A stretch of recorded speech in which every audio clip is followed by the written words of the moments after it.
Bismillahirrahmanirrahim. Assalamualaikum warahmatullahi wabarakatuh. Alhamdulillahirabbil alamin wal aqibatu lil muttaqin wa bihi nasta'in ala umuri dunya waddin. Asyhadu an la ilaha illallah wa asyhadu anna sayyidana Muhammadan abduhu wa rasuluh. Allahumma salli wa sallim ala habibil karim sayyidina Mustafa sallallahu alaihi wasallam wa ala alihi wa ashabihi wa man tabi'ahum bi ihsanin ila yaumiddin. Subhanaka la ilma lana illa ma 'allamtana innaka antal alimul hakim. Rabbi shrah li sadri wa yassir li amri wahlul 'uqdatam min lisani yafqahu qawli. Wa la haula wa la quwwata illa billah al-aliyyil azim. Amma ba'd. Yang saya hormati lagi saya kasihi adinda kami Ustaz Abu Jihad, pengurusi dan seluruh ahli dan kuasa masjid, para asatizah, alim ulama, seterusnya ibu-ibu, ayah-ayah, tuan-tuan, perempuan sedang hadirin dan hadirat yang dirahmati sekalian. Alhamdulillah. Program ni program muslimat. Muslimat. Dia kalau kuliah-kuliah duha ke program macam ni memang ramainya muslimat. Kalau tak sebut muslimat pun memang ramai muslimat. Lelaki-lelaki dia dah makin pupus.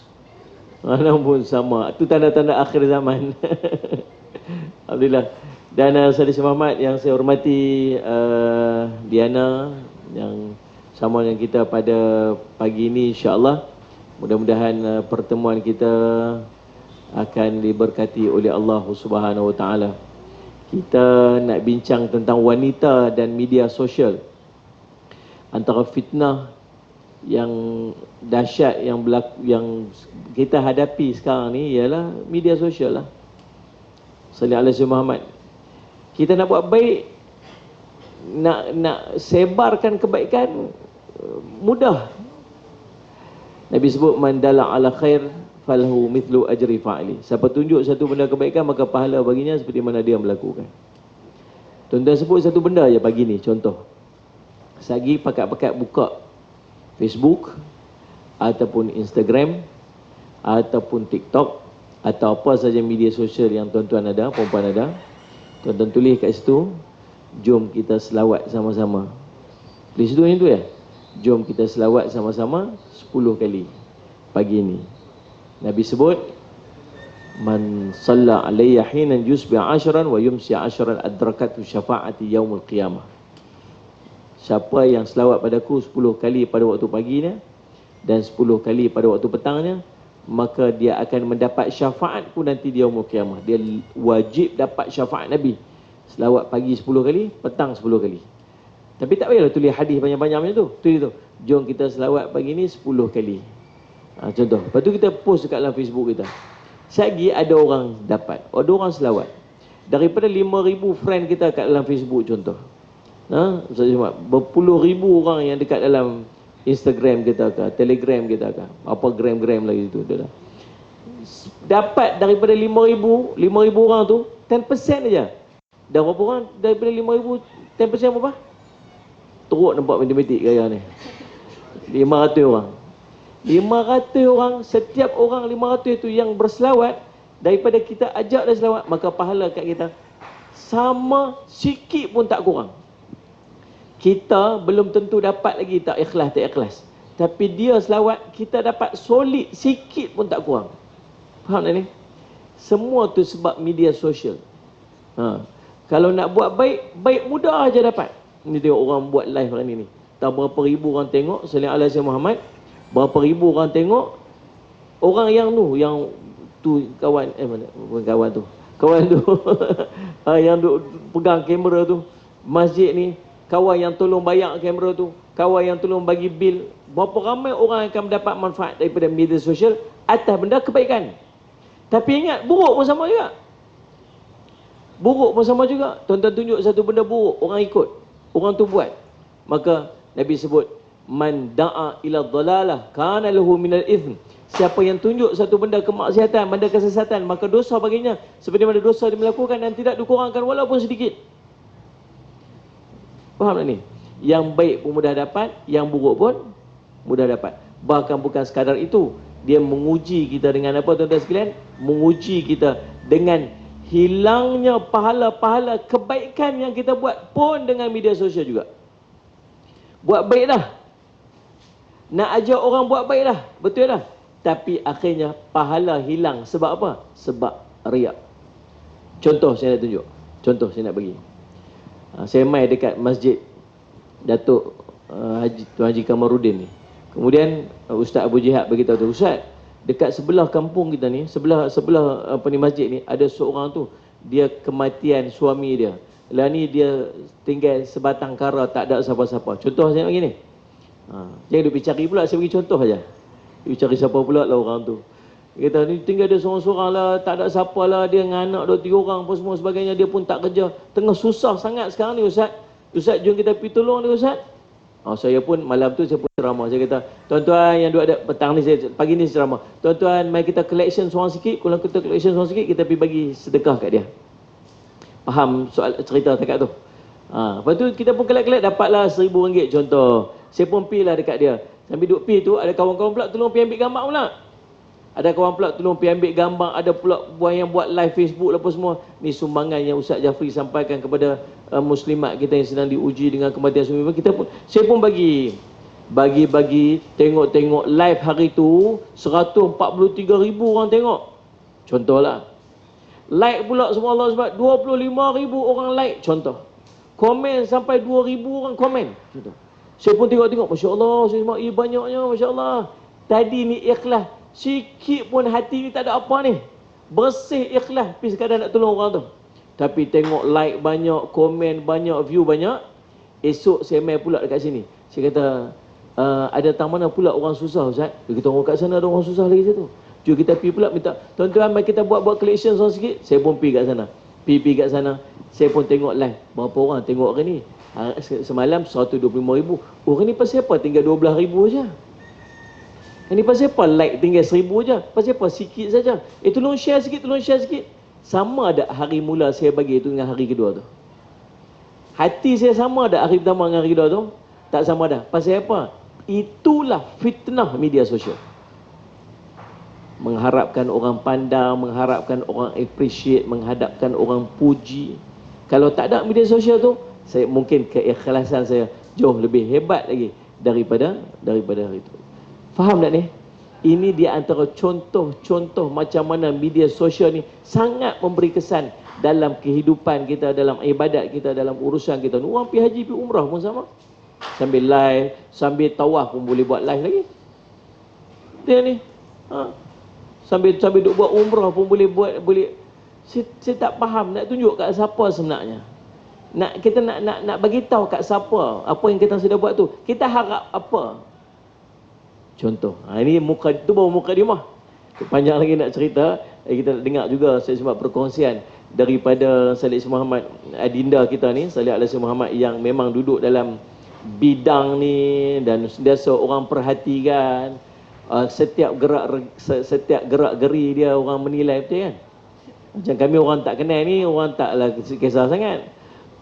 Depa orang kisah pakai baju apa, pakai warna apa, jari tunjuk lagu mana, tengok gambar dia. Jari dia tunjuk tu. Orang dia pasal apa jari dia tunjuk tu? Orang tengok belakang, orang nak perhati semua kan. Pakai pasal apa? Pakai macam tu. Tu apa kat jari dia tu? Contoh. Semua orang nak tahu. Jadi ni soalan saya dulu dekat Yana Amir. Salih Muhammad, jadi sebagai seorang selebriti ni kan, jadi macam mana kita nak mengelak daripada fitnah-fitnah dalam media sosial ni, sebab semua orang perhati kita, orang duk tengok kita sebagainya kan. Jadi boleh mulakan insya-Allah, silakan. Allahumma salli ala Muhammad wa ala ali sayyidina Muhammad. Rabbi shrah li sadri wa yassir li amri wahlul 'uqdatam min lisani yafqahu qawli. Jadi format dia sebenarnya sekarang bukan ustaz jadi moderator ke apa tak, tapi nanti saya tanya soalan kat ustaz juga. Dia macam tak ada moderator, dia pelik sikit. Jadi macam itulah keadaan dia. Ustaz cakap dulu mukadimah, lepas tu insya-Allah tanya saya soalan, nanti saya akan bagi soalan yang pedas juga dengan ustaz. Ustaz jangan risau. Insya-Allah. Alhamdulillah sihat semuanya. Gembiranya saya tengok wajah-wajah yang bermujahadah di pagi hari ini. Saya tahu ada anak-anak yang ditinggalkan dekat rumah, yang dah berqiyam malam tadi kan ustazah kan?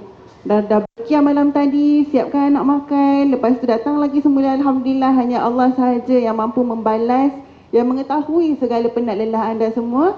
Bermujahadah mencari agama untuk dekatkan hati kita ini dengan Allah. Tak ada apa sebenarnya. Kita punya jihad ini sikit je sebenarnya kalau nak dibandingkan dengan wanita zaman Rasulullah SAW dulu yang bergadai nyawa, keluarga, anak-anak, Masya Allah. Dan kita ini bagi makan lagi kat anak-anak kat rumah tadi sebab nak pergi masjid sekejap nak cari ilmu, Masya Allah. Dan Alhamdulillah, terima kasih banyak juga kepada suaminya yang benarkan kita ni, isteri-isteri ataupun anak-anak wanita ini untuk keluar daripada rumah kita untuk hadir ke majlis, insya-Allah, sebab kita tak naklah hati kita ini kan bahaya kan, betul tak? Berbolak-balik sifatnya. Kalau tak selalu pergi majlis ilmu, lama-lama lah ke tempat lain, terpesong hati tu. So kita memang kena selalu hadir ke masjid lah kalau boleh. Kalau wanita tu memang pastinya tempat yang terbaiknya di rumah. Tapi bila ada majlis macam ni yang khas untuk muslimat, azamkan diri untuk hadir, minta izin kepada suami, plan baik-baik supaya kita dapat hadir. Sebab Masya Allah, macam Ustazah kamu cakap tadi, sebenarnya majlis macam ni tak selalu buat, setahun sekali. Jadi pastinya insya-Allah majlis ini, Karnival Cinta Masjid ini, sampailah malam ini sahaja. Siap ada lagi tu, belum baba kalau nak bawa anak-anak, jangan risau. Kemudahannya semua ada. Lepas ni ajak lagi ramai-ramai untuk datang ke majlis ilmu di masjid yang memang sudah diusahakan sehabis baik oleh pihak masjid ini, insya-Allah. Boleh azam ya? Ajaklah kawan-kawan jiran sebelah tu, jomlah kita pergi, jomlah, bukan selalu ada, insya-Allah. Okey, baik. Siapa dekat sini yang tiada? Kalau ada tu macam senang sangat. Siapa dekat sini yang tiada media sosial? Tak tahu mana ada spesies rare ke. Mana tahu ada, tak ada. Oh, Masya Allah, Alhamdulillah. Jadi memang ini ialah satu benda yang normal. Jadi relevan tak tajuk kita pagi ni? Relevan sangat-sangat. Sebab sebenarnya memang ada satu fitnah yang kalau boleh kita tak nak macam kita cuba untuk mengabaikan perkara ini. Wanita dan media sosial, adakah ia satu fitnah? Tapi sebenarnya kita kena fikir juga. Kita kena dalami dan juga selami hati kita ini, apa tempat kita, tempat wanita ini sebenarnya dalam media sosial.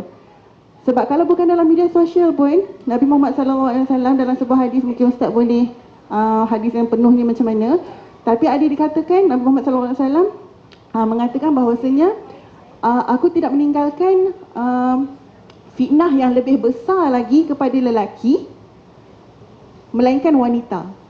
Bukan kat media sosial je, kat luar je pun kan, kita ni dah memang fitnah. Kita ni dah memang fitnah walaupun bukan dekat media sosial. Belum keluar rumah lagi pun, dalam media sosial pun, kat dalam rumah pun kita boleh juga untuk tampil di halayak umum, tak perlu keluar rumah. Dalam media sosial ni, kat rumah pun boleh kita buat.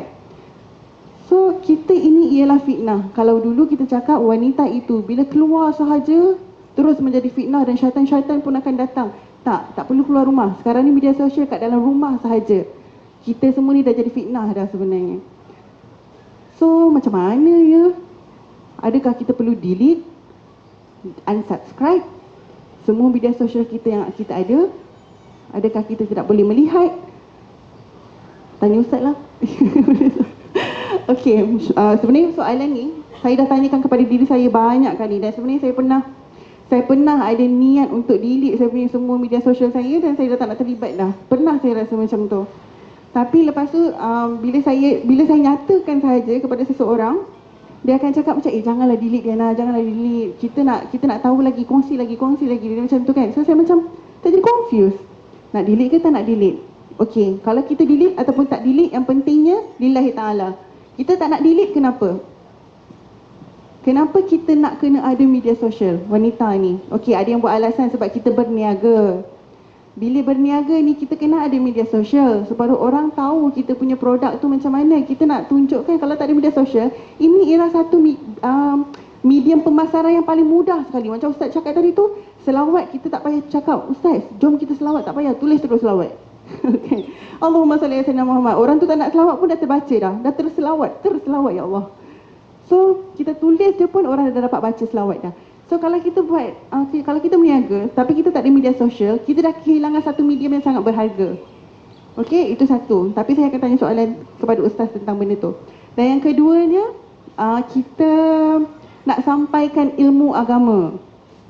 Kalau kita contohlah hari ni ada Karnival Cinta Masjid, kan? tapi kita tak ada media sosial. Macam mana kita nak sebarkan kepada orang awam? Macam mana kita nak sebarkan kepada orang-orang lain ni lah, untuk orang tahu yang kita ni ada carnival ni, Mai dah datang. Dah tak tahu, dah terpaksa bagi poster-poster macam zaman dulu, pergi ke rumah-rumah dah. Bukankah itu kiranya satu perkara yang macam kita tak menggunakan medium yang ada sebaik-baiknya. Okey, satu, nak sebarkan kebaikan. Lepas tu lagi satu pula, sebab kita nak bersilaturahim. Sebab kita ada keluarga kita semua ada media sosial, dan selalunya memang akan berinteraksi dekat situ. Lah kita baru tahu yang kawan kita ni seorang dah meninggal. Dah lama dah kita tak ada kontak dia, tapi baru tahu yang cikgu kita tu pun dah meninggal. Yang ini pula sakit, yang itu pula yang. So kita menggunakan untuk kita tahu silaturahim kita ni, kawan-kawan ataupun yang bukan kawan kita ni pun apa yang sedang berlaku sebenarnya dengan dunia di sekeliling kita ni. So banyak perkara-perkara sebenarnya kebaikan yang kita boleh dapat daripada media sosial ni. Cuma masalahnya kita wanita. Bila kita wanita ni, nak tak nak, kita kena banyak sangat sebelum kita post sesuatu. Banyak sangat perkara yang kita kena fikirkan. Sebab tu kalau saya, sebelum nak post something tu, daripada panjang tulisnya, delete terus. Panjang tulisnya nak cerita, itulah, inilah, lepas tu fikir balik. Yang kita cerita ni buat apa? Kan? Lainlah kalau benda yang kita tulis tu macam benda-benda yang memang membawa kebaikan, memang bermanfaat, okey boleh share. Tapi kalau kita tulis tu macam kita cerita apa yang kita buat ni, nak tunjuk apa? Nak tunjuk kita baik ke? Dah itu pula satu masalah. Kan hari ni kita buat apa ni, kita buat apa ni. Kita memang mula-mula tak niat tau. Kita cuma nak bagi tahu, nak memotivasikan orang untuk buat apa. Tapi instead of kita bagi tahu yang kita buat apa, kita bagi tahu je amalan tu apa. Banyak sangat timbal balik dalam kita nak post apa dekat social media, betul tak? Memang kena macam tu. Kalau kita fikir apa ada masalah keluarga, ini satu masalah juga sebenarnya. Ada tak puas hati, mulalah tiba-tiba dekat kita punya story tu, black and white, tulislah satu quote. Dah orang netizen, kan, bukan tak tahu. Diorang tahu dia ni ada masalah ni. Dah mula pula orang cerita pasal kita punya keluarga ni kenapa, anak-anak kita tu okey ke tidak. Saya tak post banyak pasal suami saya. Tak tahulah orang perasan ke tak, tapi saya tak banyak post pasal suami saya. Lepas tu orang nak cakap Diana dengan suami dia okey ke tak. Dah mula. Okey. Dan beberapa sahabat-sahabat saya yang saya lain juga yang tak share pasal suami. Yelah kan ada orang yang macam yang sangat-sangat terbuka untuk share kemanisan. Kat mana-mana pun ada kamera yang follow dia orang. Kemanisan mereka tu dipaparkan. So bila kita ni yang tak tunjukkan apa sahaja aktiviti bersama dengan suami tu, mula pula dikatakan yang ada masalah keluarga ke dia ni, dah nak bercerai ke, lah pula tu tajuk dia. So okay, kita ni wanita ni lah kan, pastinya emosi kita ni melalui akal. So kita kena, sebelum kita menulis sesuatu tu, fikirkan. Saya selalu nasihat dekat kawan-kawan saya macam ni. Kalau nak tulis something ketika beremosi, jangan tulis. Jangan share, tak perlu share, orang tak perlu tahu. Diorang tak perlu tahu. So kalau mungkinlah memang kita ada masalah keluarga sekali pun, saya tak, bukan tahu, saya cakap orang lain. Takut pula saya ada orang rekod ni. Okey. Tapi saya cakap kepada kawan-kawan saya, kalau tengah beremosi, jangan tulis apa-apa, jangan post apa-apa. Sebab you akan nampak you lemah. Macam saya cakap dengan dia. So, apa yang kita perlu bukannya kita perlu tulis dekat media sosial. Cakaplah dengan Allah.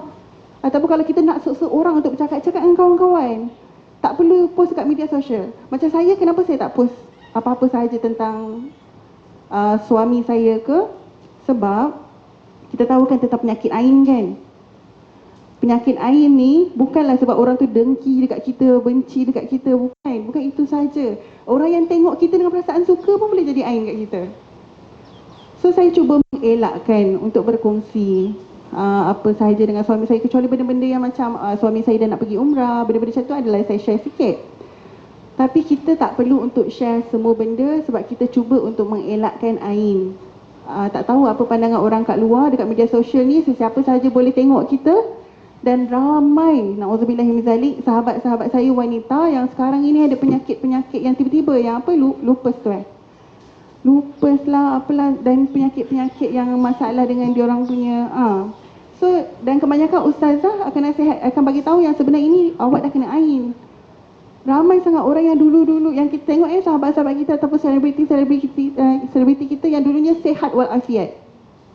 Yang dulunya sangat kehadapan dalam fashion ke, contohnya dalam apa-apa saja, wanita ini kuat sangat, selalu tonjolkan diri, tiba-tiba dia sakit. Dan dia tak tahu ini penyakit apa ni, sesuatu yang sukar untuk dia kawal. Rupa-rupanya bila tanya kepada ustaz-ustazah, dia kena penyakit ain. So kita cuba untuk elakkan perkara tu. Jangan risau orang nak cakap, family dia ni ada masalah ni, sebab tu dia tak nak share. Orang lain sweet ni apa sebagainya, tapi tak. Kita kena ada pendirian. Kita nak jaga orang yang kita sayang. Kita nak jaga diri kita dan keluarga kita. Hanya kita dengan Allah saja yang tahu. Tak perlu fikirkan apa pendapat orang lain. Tak perlu untuk share momen-momen sweet. Saya daripada saat saya berkahwin pun, saya tak ada ambil gambar yang macam konon-konon pandang depan belakang ke, macam tu kan, bersalam ke apa benda ke. Itu suami saya dah ajak awal-awal. The sweetness, kemanisan suami dengan isteri tu tak perlu tunjuk kepada orang luar. Sebab takut mengundang perasaan cemburu ke, sakit hati orang lain ke, kita melanggar hak-hak orang-orang yang single ke. Contohlah kan, orang single kan suka cakap kan, dah lah nak left lah dia semua kan. So jangan sakitkan hati dia orang. No, kita jaga. Tak payah tunjuk. Okay, so wanita-wanita ini memang kita ialah fitnah. Kita kena sedar yang kita fitnah. So sebelum post sesuatu itu, fikir dahulu, semak dahulu apa yang kita tulis. Adakah ini memang untuk menyampaikan kebaikan, ataupun adakah jikalah ini soalan yang the ultimate soalan lah. Jika Rasulullah SAW sedang melihat apa yang kita sedang buat sekarang ini, apa yang kita post sekarang ini, bayangkan ni Rasulullah dekat sebelah. Allahu Akbar. Macam okey. Bayangkan Rasulullah dekat sebelah, dia sedang melihat apa yang kita post tu, apa yang kita tulis tu. Bangga tak Rasulullah SAW dengan apa yang kita tengah buat? Kalau awak rasa macam Rasulullah SAW akan berkata, ya Allah, engkaulah umatku yang sedang menjalankan warisan, menyampaikan agama kepada orang di luar, dan betul kita rasa yakin, Masya Allah, buat. Tapi kalau kita tengah tulis tu pun kita dah rasa tak yakin dah, tak payah post. InsyaAllah. So itu cara-cara untuk elakkan fitnah. Banyak kamu fikir, tak ada benda yang elok nak cakap, diam. InsyaAllah. Wallahu'alam. Okey, saya ada soalan untuk Ustaz. InsyaAllah. Bismillahirrahmanirrahim. Okey, soalan saya, sebab sekarang ini memang banyak kita nampak kan yang perlu untuk viral.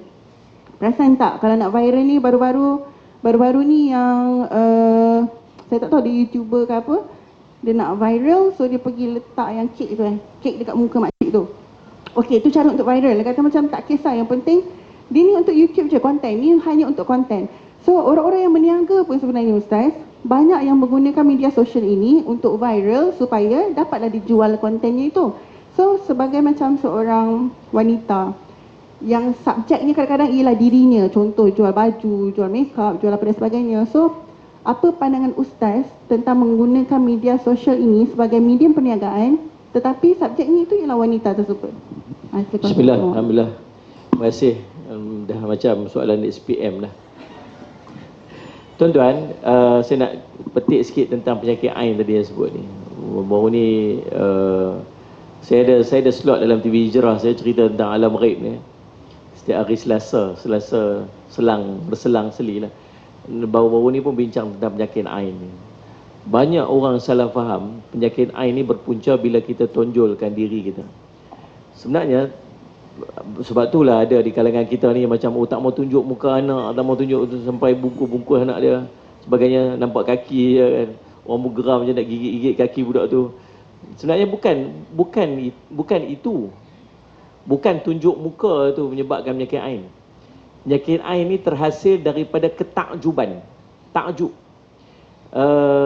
Saya memandang seorang itu dengan ketakjuban. Saya takjub dekat dia, maka penyakit ain itu akan sampai kepada dia walaupun saya tidak berniat untuk menyampaikan penyakit ain itu kepada dia.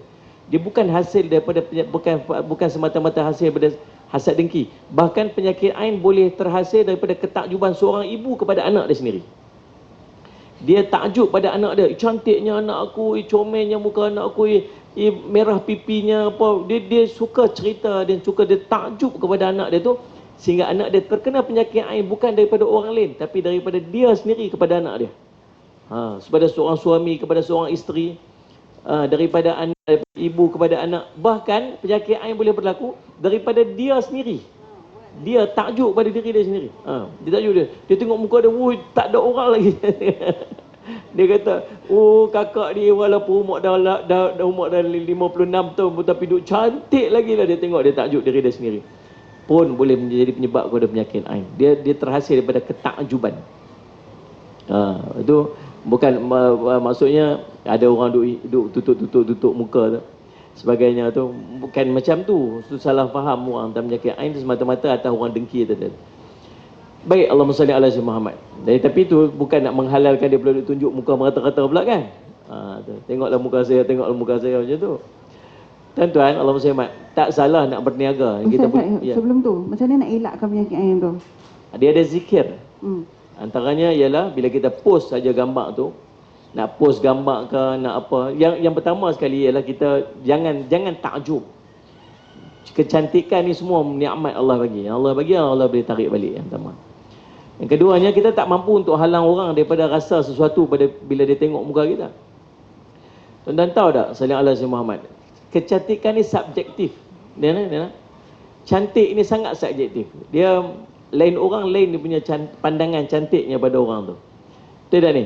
Ada orang dia suka tall, dark and handsome. dia mengaku lelaki tinggi, kacak, kulit gelap tu. Ada orang dia suka yang putih. Tu ada syadah atas tu nak bagi tahu itu putih sungguh tu. Masing-masing kan. Subjektif. Dia bergantung kepada apa? Kecantikan ni saya bergantung kepada apa? Bergantung kepada filter apa dia guna kat Instagram lah.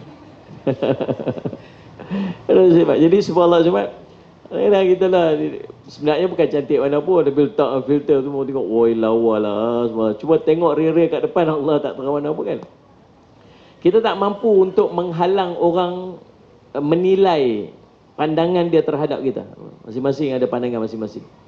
Habis macam mana cara untuk kita jaga bila kita nak post gambar, nak letak sesuatu pada pandangan manusia? Bismillah dulu, nombor satu. Fadzakarullah, sebut nama Allah.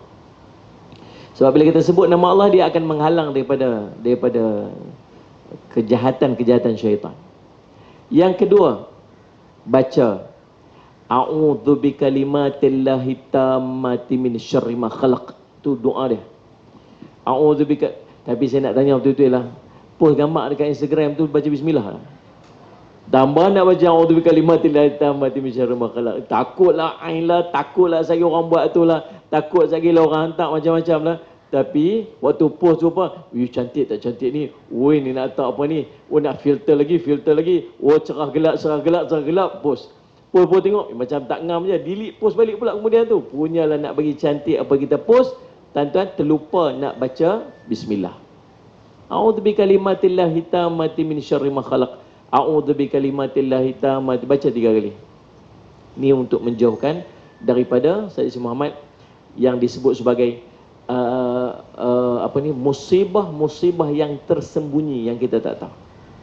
Musibah tersembunyi.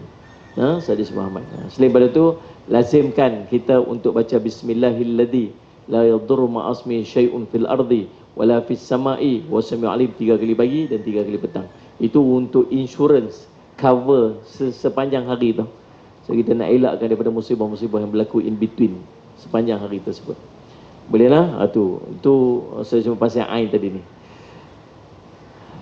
Allah tak larang kita untuk berniaga. Bahkan perniagaan ini merupakan salah satu daripada sunnah baginda Rasul sallallahu alaihi wasallam. Nabi sallallahu alaihi wasallam berniaga ajak kepada kita beberapa perkara. Yang pertama, berniaga ajak kita jujur. Sallallahu Muhammad. Yang kedua, berniaga ajar kita untuk menjadi orang yang amanah. Yang ketiga, berniaga mengajar kita untuk fikir tentang kesusahan dan keperluan orang yang lain. Jangan ingat berniaga nak untung saja. Berniaga ada pahala. Berniaga ada pahala kalau niat kerana Allah SWT. Betul tak? Bila kita berniaga, kita fikirkan tentang orang lain. Kita buat keluar satu produk. Produk itu mesti memenuhi kehendak masyarakat. Apa yang masyarakat perlu? Oh, saya perlukan benda ni, saya nak pakai benda ni. Maka kita memenuhi keperluan dia dengan kita jual barang tu kepada dia. Maka dia ada pahala. Maka banyak lagi kelebihan-kelebihan yang kita boleh dapat daripada perniagaan. Maka berniagalah. Berniagalah. Dan berniaga juga nanti tuan-tuan melayakkan kita untuk membayar zakat. Maka ada keperluan-keperluan solat Jumaat orang-orang miskin yang akan terpenuhi dengan kita membayar zakat tersebut. Dan kita menunaikan rukun Islam. Salah satu pada rukun Islam yang ada pada diri kita. Dengan kita berniaga, maka berniaga banyak jalan-jalan kebaikan. Tapi ingat, nak dapat berniaga, nak berniaga, Salih Asy Muhammad, matlamat tidak menghalalkan cara. Saya tengok geram saya semalam, Salih Asy Muhammad, bila saya tengok video yang dia letak kek kat makcik tu. Makcik tu tuan-tuan tengok kan? Tuan-tuan tahu tak ni? Payah cakap dengan orang tak ada handphone ni. Apa mana ada handphone dia nak? Dia pun semua pegang tasbih, nampak tu? Balas. Mana ada, tak ada, semua ada. Allahumma salli ala tuan-tuan, Allahumma salli. Saya hari itu saya di program TV di TV3 cerita tentang media sosial lah. Antara kesilapan kita terbesar yang kita buat dalam hidup kita, tuan-tuan tahu apa dia? Kita bagi gadget kepada anak-anak kita belum sampai waktu dia. Sungguh tuan-tuan, ni dia antara kesilapan kita yang terbesar yang kita buat. Saudara Asy Muhammad, impact daripada pakai handphone ni, kita dulu dia antara kesan kepada anak kita bila dia pegang handphone ataupun dia ada media sosial ataupun dia ada gadget belum sampai waktu dia. Yang pertama dia ialah dia akan Allahumma salli dia akan hilang dia interpersonal skill. Interpersonal skill dia akan off. Dia akan duduk dalam dunia dia. Islam ajak dekat kita untuk kita mingle, untuk kita berhubung dengan manusia. Tu Islam ajak. Dan memang fitrah. Sebab tu Allah jadikan kita ni daripada kecil tak payah ajak dia macam nak cakap dengan orang. Kalau orang marah, memek muka kita. Kalau memek muka kita, dia marah, dia ada memek muka dia, dan dia kena marah pun ada memek muka dia. Dan dia tahu macam mana respon bila dia marah. Tapi anak-anak kita bagi dia duduk dalam dunia dia, balik-balik sekolah dia duduk dalam bilik dia. Akhirnya dia tak tahu nak communicate dengan orang, dia tak tahu nak react bila ada satu-satu masalah. Dia jadi orang introvert. Ada introvert dengan extrovert kan. Orang yang duduk sorang-sorang, dia duduk dalam dunia dia, dia tak kerti nak communicate, dia tak kerti nak bercakap. Tuan-tuan akan tengok anak-anak kita, kalau ni batch yang datang kemudian, batch yang kecil-kecil dah ada handphone, tuan-tuan akan tengok karakter dia tak sama macam orang dulu-dulu. Orang dulu boleh bercakap, boleh communicate dengan orang. Kalau dia ada handphone daripada kecil, tuan-tuan akan tengok anak-anak kita karakter dia berbeza. Pasal apa anak kita tak sama karakter dengan anak kita? Pasal apa? Pasal dia waktu dia kecil dia dah ada gadget. Dia dah tak communicate dengan orang. Dia communicate dengan benda ni. Dia orang secara maya, tapi dia tak communicate orang secara individu. Kesan dia. Kesan yang kedua tuan-tuan, dia terlalu banyak energi negatif. Dia panggil apa tu? Ustaz Jumat. Dalam badan ni dia Allah Jumat. Sebab tu kalau pagi-pagi kita yang duk pakai handphone banyak ni, kena buka kasut berjalan dekat atas rumput. Buang tu energi tu kita ambil. Toksin ke? Bukan toksin. Okay. Dia panggil apa? Energi. Tak keluar pula lah. Nanti keluar saya beritahu. Pi dekat rumput tu, keluarkan dia daripada tubuh badan kita ni. Dia panggil earthing ataupun macam tu lah. Pergi kat pokok, pegang pokok tu, bagi energi ni keluar. Salih Asy Muhammad dan kemudian Salih Asy Muhammad yang berikutnya, alamak tuan-tuan, yang berikutnya tuan-tuan ialah Salih Asy Muhammad kesan nerve di belakang tengkuk ni. Kita terlalu banyak tunduk. Ni ada satu saraf dekat belakang ni yang menekan dan tertekan, yang akan menyebabkan penyakit-penyakit apa semua sebagainya. Tuan-tuan, Salih Asy Muhammad. Yang berikutnya tuan-tuan, tahu apa dia? Cahaya. Tuan-tuan, saya bagi satu contoh. Tuan-tuan tengok TV kat rumah kita tu besar. TV besar kat rumah kita tu. Kemudian tuan-tuan ada handphone kecil ni. Dan ni kat ada mirroring, tahu mirroring? Dia connect daripada handphone kita ni, kemudian kita tengok apa yang ada kat handphone tu dengan ada kat TV kita tu. Betul tak ni? Payahlah bercakap dengan orang tak ada. Saja. Takut. TV besar kat rumah, besar TV tu beli. Lepas tu ada satu phone kecil kat sini. Kita connect kat sini, boleh tengok kat sana. Subhanallah. Tuan-tuan saja. Saya balik rumah tuan-tuan try buat. Tuan-tuan letak handphone ni kat dekat atas meja. Kemudian TV tu, tuan-tuan panggil anak-anak tuan-tuan duduk dekat-dekat kat sini. Tuan-tuan akan tengok mata dia alih ke mana. Mata dia akan attract ke mana. Attract yang besar tu ke atau attract yang kecil ni? Cuba kita tahu kat saya. Yang kecil. Sebab dia terlalu attach dengan benda ni. Attach dengan benda ni. Tuan-tuan, sebab tu tuan-tuan jangan heran dia tak mau bercakap dengan kita dah. Kan? Sedih. Saya pernah hari tu saya pergi makan sekali, nak tahu. Saya suka makan es krim. Hari tu pergi makan es krim. Kemudian saya tengok ada seorang budak kat situ. Dia ni, budak ni, mak dia jamu dia makan es krim. Cerita betul-betul, saya menangis hari tu. Keluar air mata jantan saya. Tuan-tuan, ada mak, ada ayah. Mak dengan ayah dia, sallallahu alaihi Muhammad, radiation. Terima kasih, isteri saya hantar mesej. Ada radiasi dalam badan, sallallahu alaihi Muhammad. Dan kita kena discharge dia, keluarkan dia. Pasal apa? Kita terlalu banyak dengan benda ni. Ingat tak ada radiation, cakap tak kat telinga ada radiation, wave yang kita duduk terima tu internet apa bla bla semua tu wave ni semua masuk dalam badan kita. Dia duduk kumpul badan kita. Tuan-tuan, mak ayah duduk ada, anak-anak ada anak seorang dia jamu es krim. Subhanallah. Anak ni buat perangai macam-macam, dia jatuhkan es krim, dia jatuhkan sudu. Tahu pasal apa? Sebab dia nak communicate dengan mak dan ayah dia. Mak dia pegang handphone, ayah dia pegang handphone. Saya nampak tu, saya tengok tu, menitik air mata saya. Kesian budak tu duduk menagih perhatian, menagih kasih sayang daripada mak ayah dia. Tuan-tuan tahu tak apa? Tuan-tuan tahu tak siapa ada buat yang tu? Kita buat macam tu tiap-tiap hari.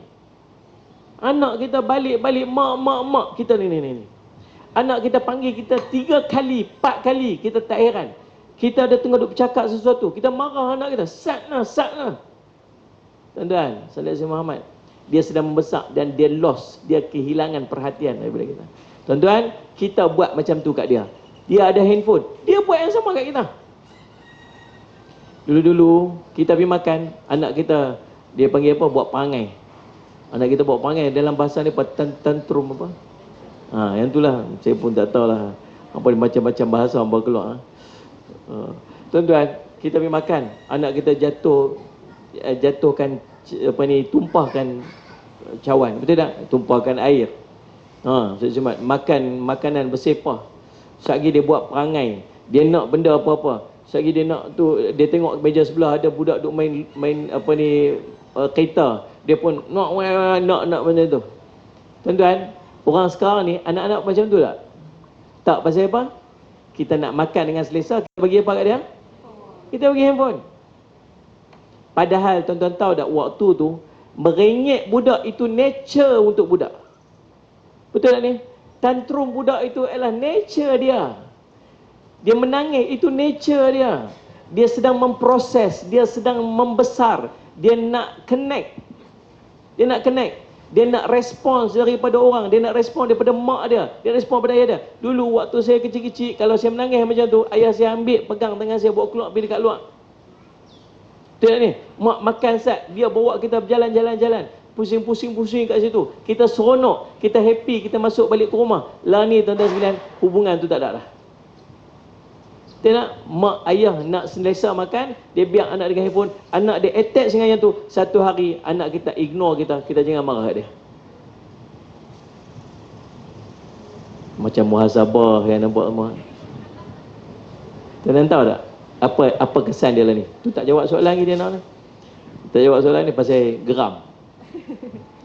Tuan-tuan tahu Sayyidina Muhammad, tahu apa kesan? Allahumma salli ala Sayyidina Muhammad. Tuan-tuan perasan tak? Anak kita bila dia nak handphone sekarang ni, dia akan meraung. Kalau kita tak bagi handphone ke dia akan berguling, dia akan marah, dia akan menjerit. Betul tak ni? Tak mengaku dah apa dah. Betul tak? Betul tak? Tahu pasal apa? Tahu pasal apa? Pasal dia pernah dapat handphone dengan cara yang macam tu. Dia learn, dia belajar. Cara untuk dia dapatkan handphone ialah dengan dia berguling, dengan dia menjerit, dengan dia menangis. Dia akan dapat. So dia akan ulang benda yang sama untuk dia dapat handphone. Tahu pasal apa? Pasal kita lah orang mula yang bagi handphone kat dia. Terus dia marah kat dia. Kalau kita tak mula bagi handphone kat dia, dia pun tak akan tahu macam mana cara untuk dapatkan handphone pada kali kedua, kali ketiga, kali keempat. Tuan-tuan, dalam bab handphone, anak kita rosak dengan handphone bukan pasal dia, tapi pasal kita yang mula bagi kat dia. Bahkan Bill Gates sendiri pun bagi tahu handphone ataupun gadget tak layak untuk dipegang pada usia bawah 13 tahun. Dia masih belum pandai untuk decide, dia tak pandai lagi nak timbang mana betul mana salah. Kita umur 6 tahun bagi handphone dah. Tu ni balik pada soalan. Tuan-tuan, sungguh sungguh kita yang buat ni salah kita, bukan salah dia. Dan gunakanlah handphone tu untuk berniaga, tak apa Yang berniaga memang sunnah Nabi sallallahu alaihi wasallam. Ada pahala dia, niat betul kerana Allah, Allah bagi pahala kat kita. Gunakan apa medium saja sekalipun untuk kita dapat sales, untuk promotekan barang kita ni. Tapi ingat, di sana ada satu benda nama black marketing. Atau black marketing, marketing hitam. Black marketing ni pun diajak juga. Ada orang yang mengajak dia. Samalah saya sebut, man da'a ila dhalalah, siapa tunjuk satu benda kesesatan, maka dosa baginya, bagi dosanya sebagaimana dia melakukan. Tuan-tuan, black marketing. Tuan-tuan bisa tengok ada orang yang dia nak jual produk dia, dia pakai seluar ketat, dia pun menari joget, tunjuk punggung dia. Tuan-tuan tengok tak? Tu dia nak buat apa tu? Dia nak supaya dia dikenal. Memang tujuan black marketing ni ialah supaya dia dikeji, dia dihentam, dia diperli, dia dikata. Tu memang tujuan dia. Dia post satu benda, tujuan dia memang untuk orang kata kat dia. Orang kata dia, taruh dia, bagi dia cukup-cukup, kau yang bagi kat dia. Akhirnya apa berlaku? Akhirnya selepas dia dikena, dia ketuk teruk, dia akan buat pengumuman satu. Dia kata, tuan-tuan, saya minta maaf atas kesilapan yang saya lakukan. Saya tak sengaja, saya tak tahu kata benda tu tak boleh. Saya minta maaf sangat-sangat. Memang dia dah set dah dalam skrip dia tu, ujungnya dia akan minta maaf. Tuan-tuan, lepas daripada tu, kita orang Melayu akan kata apa? Bagus budak ni, baru dia sedar diri. Jom kita support produk dia. Dia ni orang Islam, dia orang baik. Dia dah ni, akhirnya sales dia akan naik. Memang dia buat macam tu. Tu skrip dia. Tuan-tuan ingat Nabi SAW sebut apa?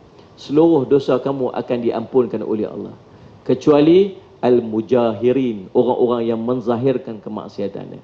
Orang-orang yang buat dosa dengan dia tahu satgi plan dia untuk dia minta ampun. Dia saja-saja dia buat. Dia saja buat satgi dia minta maaf. Ni bukan dia tak tahu kata benda salah. Dia tahu kata benda salah. Tapi satgi aku minta maaf. Tujuan dia untuk melariskan perniagaan dia. Orang ni Allah tak ampunkan dosa dia. Dan kita tak boleh support orang-orang yang macam ni. Kan yang saya selamat, semalam saya pun geram pasal kes budak pergi letak muka dekat makcik dia tu. Makcik tu duduk dekat ni, ada anak dia seorang duduk atas kerusi roda punya. Dia main lari-lari pada jauh, dia ambil satu kek, dia pak muka makcik tu. Kemudian makcik tu bangun ni, pasal apa buat saya macam ni? Apa salah saya ni? Apa tujuan buat macam ni? Tak ada apa, kami nak buat konten saja. Nak tanya, nak tengok kesabaran makcik ni, sabar ke tak sabar, jaga benda tu. Sebab tu saya pun tulis lah kat tu. Saya taklah nak elaborate sangat. Saya cerita hukum lah sebab orang tanya. Apa hukum perbuatan macam ni? Hukumnya menyakitkan orang mukmin, memalukan orang mukmin, itu hukumnya haram dan berdosa. Yang keduanya, kalau apa-apa kecederaan berlaku pada makcik itu, maka dia akan tanggung. Dia ada hukum qisas. Sebab dia sengaja buat benda tu. Tiba-tiba kata mata makcik itu rosak. Maka apa ni, al-ain bil ain, mata dengan mata Allah sebut dalam Quran. Ya ayyuhalladzina amanu kutiba alaikumul qisas, wahai orang beriman, diwajibkan kepada kamu qisas, mata dengan mata, telinga dengan telinga, jari dengan jari, sebagainya. Saya semat hukumnya macam tu. Kan? Lepas tu dia kata nak uji kesabaran budak tu, nak uji kesabaran makcik tu. Mai pekat ramai-ramai, pekat pelangkung budak tu. Gedebak-gedebak tanya dia, abang sabar tak lah ni? Dia dah tahu kan. Tuan-tuan sekalian Muslim Muhammad, kita geram benda macam tu. Tapi jauh di sudut hati saya, dan apa ni Diana, Saleh Muhammad, jauh sudut hati, saya jadi pelik bila saya tengok video tu. Saya dah post dah benda tu. Lepas tu dalam kereta, saya tengok lagi sekali. Makcik ni, dia ni orang asing. Kawan ni orang lain. Pasal apa bila makcik ni bercakap, suara dia kuat? Ni orang yang duduk dalam media ni boleh tahu lah. Melainkan dia ada mikrofon. Tuan-tuan bisa tengok tak satu video, ada seorang dia pergi jumpa dengan ada makcik tepi jalan. Makcik ni, saya ni telefon anak saya ni tak dapat ni. Saya tak tahu ni, saya main nak jumpa anak saya ni. Oh, sabar ya makcik, kan. Dia social experiment. Saya semua. Tahu tak saya sama berlakon. Saya nak ajak tip macam mana nak tahu tak tahu ni. Bunyi suara dia kuat. Maksudnya dia ada mikrofon. Kalau benda tu berlaku secara rawak aja benda berlaku, dia susah nak capture suara. Tambah-tambah rakamnya daripada jauh. Nampak daripada jauh, Salih Alaihi Muhammad. Nampak daripada jauh. Mustahil dapat suara orang tu duduk bercakap dekat sana. Betul tak ni? Melainkan ada mikrofon. Hari tu ada seorang mengamuk dekat dalam Allahumma salli dari dalam supermarket. Lepas tu bunyi dia mengamuklah, pak cik wow maki hamun apa semua. Lepas tu ada seorang duduk rakam daripada atas. Lepas tu bunyi dengar suara dia duduk bercakap tu. Saya kata ni berlakon. Saya berlakon pasal ada mic. Ada mikrofon. Lepas tu saya dengar balik. Suara makcik ni, bila dia tanya, pasal apa buat saya macam ni? Apa alasan buat saya macam ni? Bunyi tu bunyi capture ada mic dekat dia. Dan kawan tu menjawab pun ada mic dekat dia tu. Kalau saya dengan Diana duduk kat sini, mic ada dekat saya, kuat suara dekat saya, suara dia akan capture. Sebab mic ni, mic yang orang duk buat shooting ni, rakam ni, dia capture dia aja. Bagai surrounding belah sana pun dia tak boleh nak dengar. Faham tak faham tu? Lepas tu saya kata, saya beritahu kat isteri saya kata apa? Dia pandai berlakon ni. Saya kata kita pun kenal dah ni. Rupanya esok tu dia buat keluar statement, kami berlakon saja.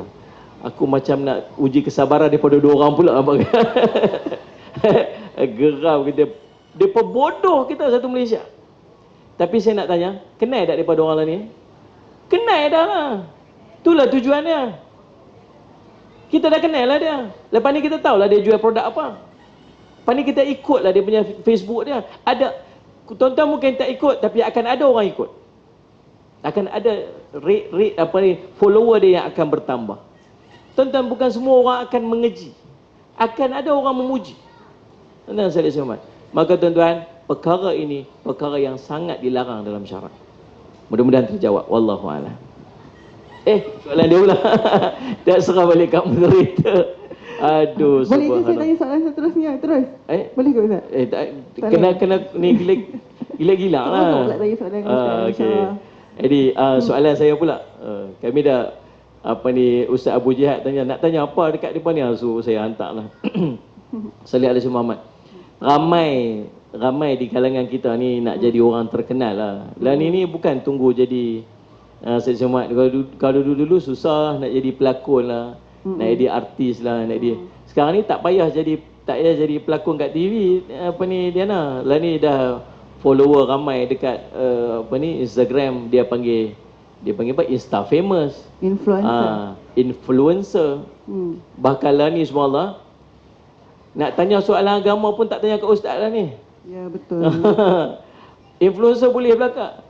Itu kalau interview tanya budak-budak sekolah, nanti besar-besar ni dia apa? Doktor, tak mau. Jadi ustaz, tak mau. Cikgu, tak mau. Jadi apa? Jadi influencer. Pasal influencer boleh jadi semua. Dia lah boleh jadi ustaz, dia boleh jadi doktor, dia boleh jadi lawyer, semua reti. Tambah-tambah duduk akhir zaman ni, kan? Semua benda dia nak komen, dia nak share. Jadi semua Allah SWT. Jadi ramai orang nak jadi famous, nak jadi terkenal, nak jadi diikuti sebagainya. Salih Somad, apa nasihat sebenarnya setelah melalui zaman-zaman terkenal, zaman-zaman dikenali, apa nasihat yang terbaik mungkin kepada orang yang nak macam tu? Wallahualam. Allahumma salli ala Muhammad wa ala sayyidina Muhammad. Masya-Allah. Betul macam saya cakap, ustaz pun ustaz selebriti. Macam chef pun ada chef selebriti, doktor pun ada doktor selebriti. So sebenarnya sesiapa saja yang terkenal, dan ramai juga yang dekat media sosial kita ni pun yang kadang-kadang kita tak tahu pula latar belakang dia macam mana, tapi dia buat benda-benda yang viral tu dah jadi selebriti, terus dapat title tersebut. Kalau zaman saya dulu, zaman saya berlakon dulu, dia tak semudah sekarang lah. Tapi disebabkan oleh ada media sosial sekarang ini, kita kadang-kadang kesian dekat anak-anak kita yang tak tahu siapa yang diorang nak jadikan idol diorang, ikutan. Sebab itu ialah satu benda yang biasa. Siapa orang yang terkenal itu, dia akan jadikan sebagai idola mereka. Tapi kita ini sebagai ibu bapa, kita risaulah, adakah mereka ikut orang yang betul? Bukanlah orang tu famous saja ataupun orang itu selebriti sahaja, dia boleh kita jadikan sebagai ikutan. So soalan ustaz kepada saya, macam mana kalau kita ini ataupun ada ke dekat sini yang jadi selebriti? Ke memang ada, saya tak nampak sebab pakai pudar ke? Ada? Ada ni, misalnya ada yang famous-famous juga ni kan, follower 1.3 ribu ke? Ada ustaz kan, isteri ustaz, Assalamualaikum, belakang tu insyaAllah. Semuanya selebriti-selebriti kadang-kadang dalam kalangan keluarga juga sebenarnya. Macam saya tanya kat suami saya, sebab soalan ni dia pernah bagi tahu dia pernah tanya dekat saya jugalah. Dan saya macam, sebenarnya saya pernah nasihatkan dekat kawan saya juga yang nak jadi selebriti. Saya cuba nasihatkan sebaik yang mungkin, tapi sebenarnya kalau orang tu tak nak dengar, dia nak juga dengan apa yang dia nak, buat penat je lah kita bercakap sebenarnya. So saya harap kepada siapa yang mendengar ini, yang ada niat untuk menjadi selebriti ini, bukakan hati, bukakan minda untuk mendengar nasihat seorang kakak. Masya Allah. Okay, sebab bila kawan saya lah contohnya ada tanya nak jadi selebriti, boleh tak? Macam mana, bukan dia tanya boleh tak, macam mana jadi seorang selebriti?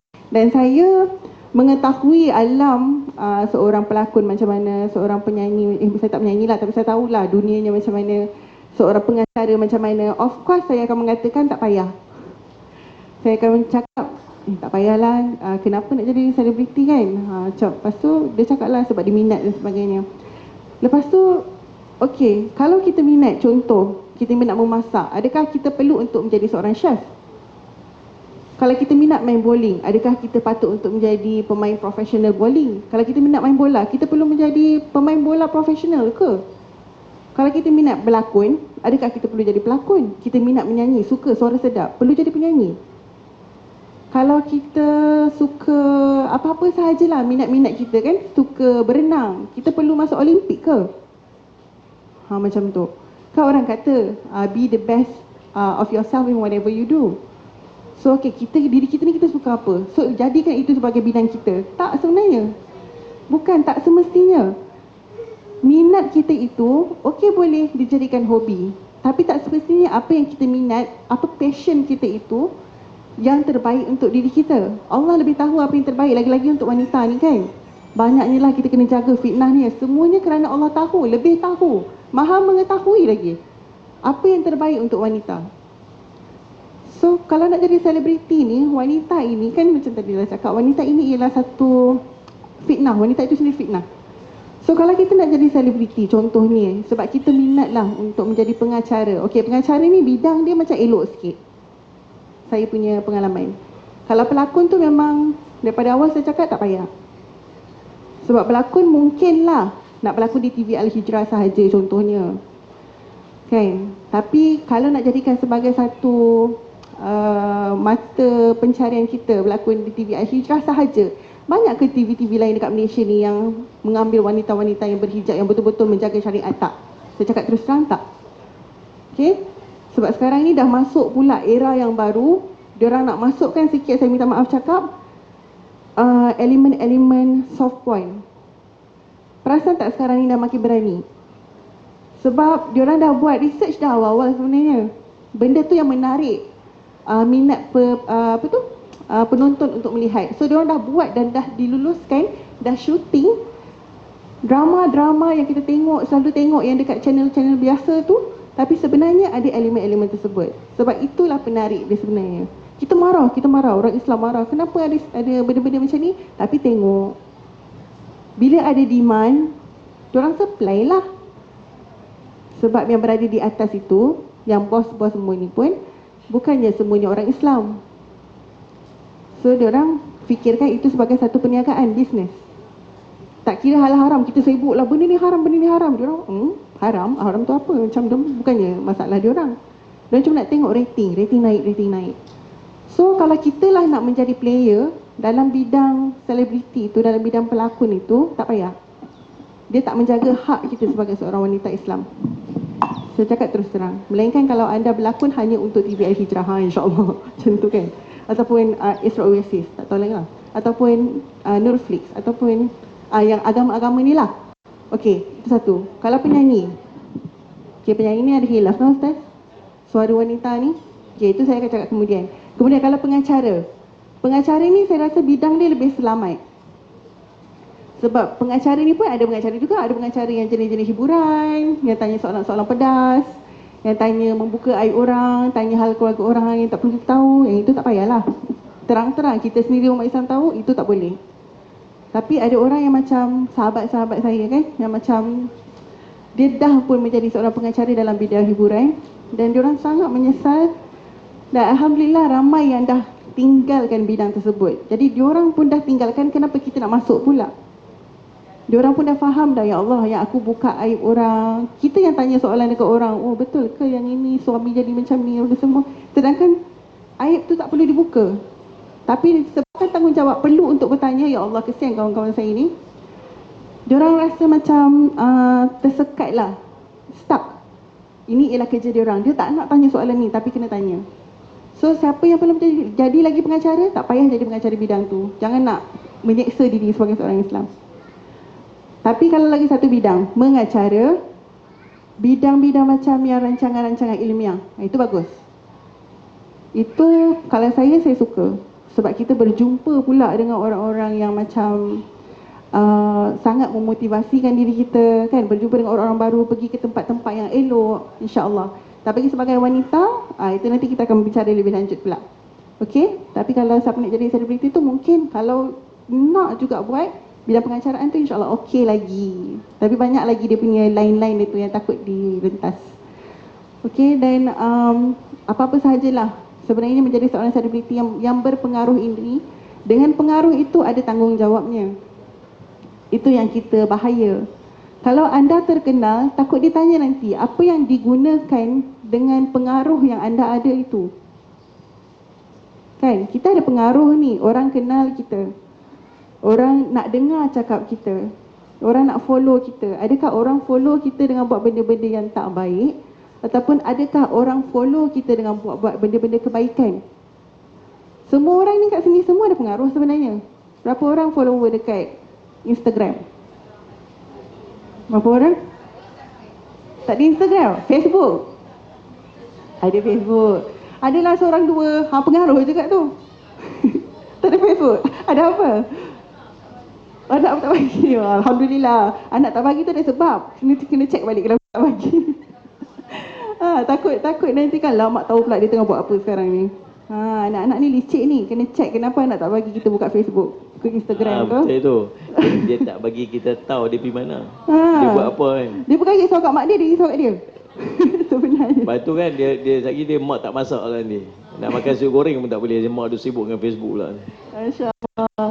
Bagus, tak dia bagus sebenarnya. Cuma kena check anak-anak kita jugalah. Dia orang ada media sosial buat apa. Okey. So tentang yang tadi tu, dengan pengaruh yang kita ada ni, macam saya cakap tadi, kalau kita sebarkan kebaikan, mudah sangat insya-Allah kita untuk dapat pahala. Kita ni kalau kita tengok orang buat kebaikan, jangan kita pula sibuk cakap macam dia ni ikhlas ke tak ikhlas. Dia ni betul ke tak betul ni apa yang dia tengah buat ni. Kalau orang tu cuba berubah ke arah kebaikan, alhamdulillah sahaja.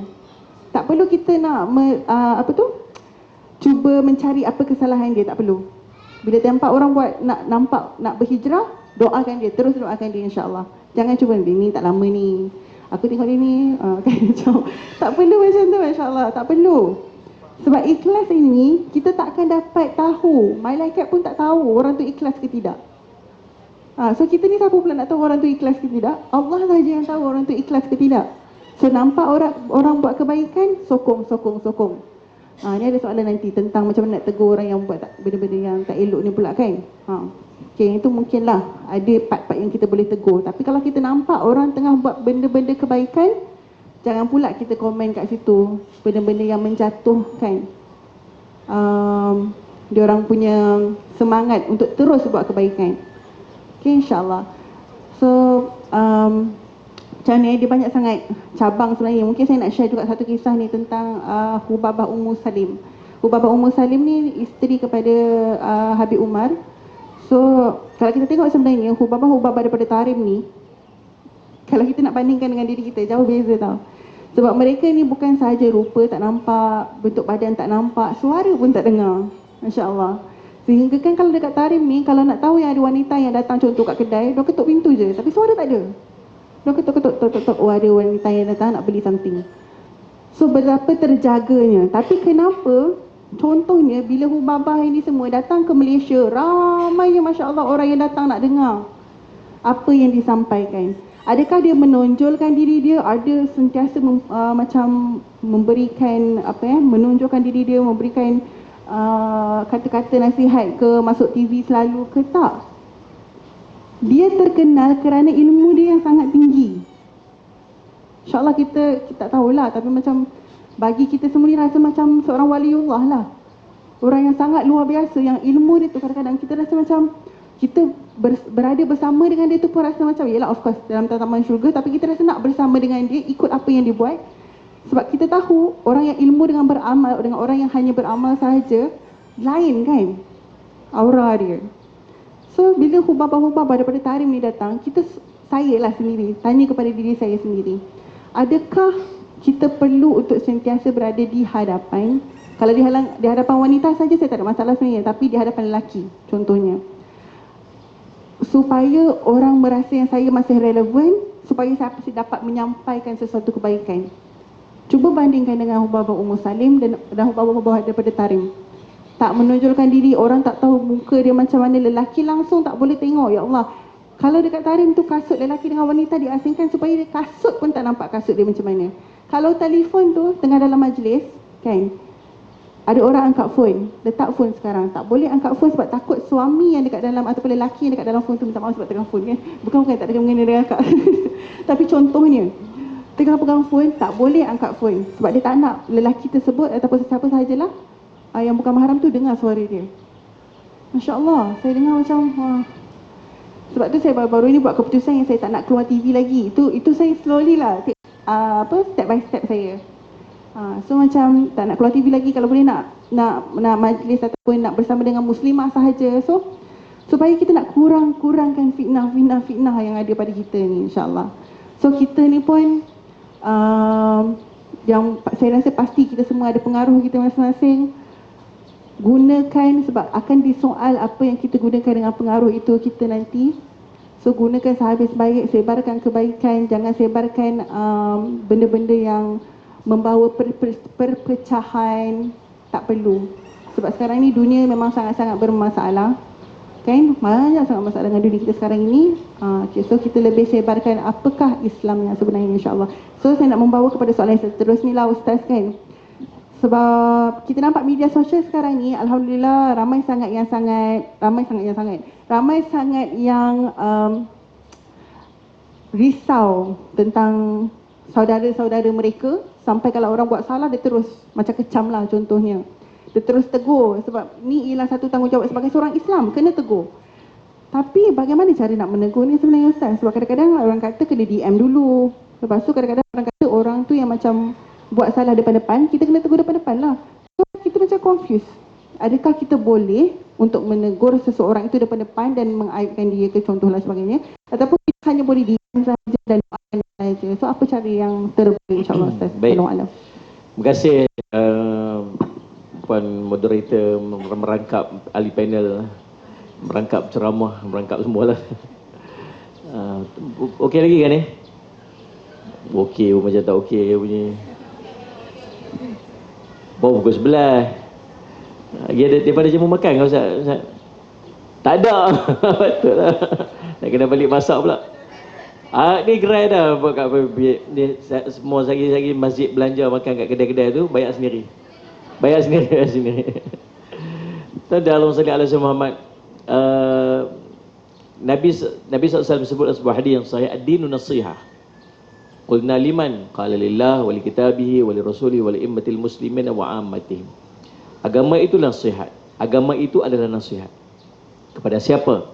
Kepada Allah, kepada kitab-kitab Allah, kepada Rasulullah, kepada pemimpin-pemimpin Islam di kalangan kamu dan kepada manusia keseluruhan. An-nasihah ini bermaksud apa saja kebaikan yang kamu harapkan ada pada diri kamu, kamu harapkan kebaikan itu ada pada saudara kamu.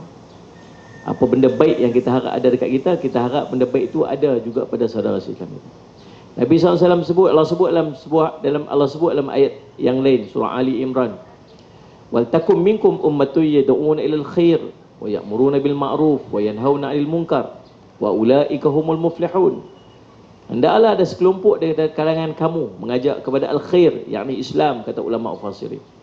Tugas dia ialah mengajak orang untuk melakukan kebaikan dan menghalang orang daripada melakukan kemaksiatan. Mereka ini sahajalah yang akan mendapat kebaikan, iaitu syurga Allah. Dalam sebuah ayat yang lain Allah menyebutkan, sallallahu alaihi Muhammad, kuntum khaira ummatin ukhrijat lin-nas ta'muruna bil ma'ruf wa tanhauna 'anil munkar wa tu'minuna billah. Kamu adalah sebaik-baik umat yang dikeluarkan daripada kalangan manusia. Tugas kamu ialah mengajak orang kepada kebaikan, menghalang orang daripada melakukan kemaksiatan, dan kamu beriman kepada Allah.